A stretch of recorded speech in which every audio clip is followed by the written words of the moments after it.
So if you're studying English, or really anything that takes a lot of sustained focus, you know the feeling. The real challenge isn't the books, is it? No, it's not. It's keeping that fire, that dedication going all the way to the end. And that's what we're looking at today. Exactly. We've been looking at some really motivating and, uplifting material, all about managing your motivation. Yeah. It's all about finding strategies that are actually empowering. Okay, so let's get into it. There's this kind of paradox the sources bring up. Why do some of the most successful students, the ones chasing those perfect scores, why do they burn out so fast? Right. It's a great question. And it really comes down to what's fueling them. If it's only an external reward, like a grade, that drive can be a little, fragile. How? Well, what happens when that reward feels too far away?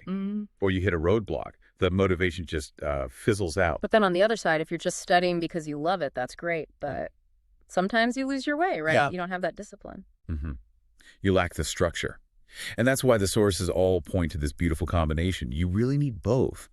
The external goal keeps you on track. And the internal joy, that love for it, that's what recharges you, especially when you're tired. Precisely. And we see this successful formula in this really inspiring case study, this a sample paragraph we looked at. Oh, yeah, let's talk about that. This one learner's story is it's a perfect model. They had this big high-stakes exam coming up. Okay, so that's the external goal, the get the job done part. Exactly. That provided the discipline, the structure. But what got them through the tough nights, the boring grammar drills, was something else entirely. Their actual love for the language. Yes, their genuine excitement about being able to communicate, that internal spark. It's that balance that was so edifying for them and kept them going. That is such an energizing way to think about it. So how can, someone listening right now start building this for themselves?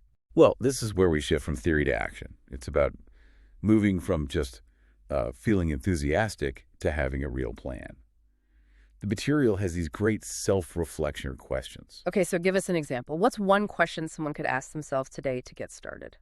One of my favorites is about your future self.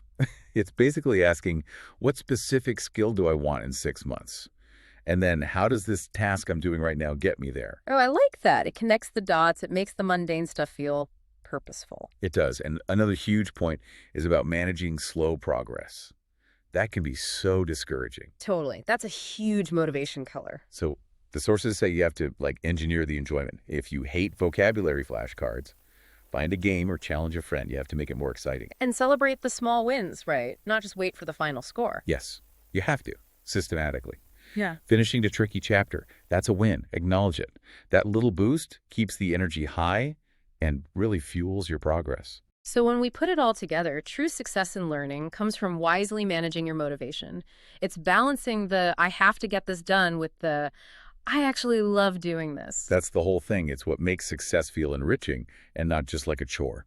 Okay, so for our final thought, something for you to take away and try today. There's this technique mentioned for when you feel tired or distracted. It's about actively reminding yourself of your big why. How will English actually help you achieve your future dreams? So here's the challenge for you. Take a few minutes today. You could write it down or even record a short video for yourself. Just answer this one question. How can I remind myself of my goals, of that exhilarating feeling of success when I feel distracted or start to lose interest? Putting that plan in place now, that's how you focus your attention on your own future success.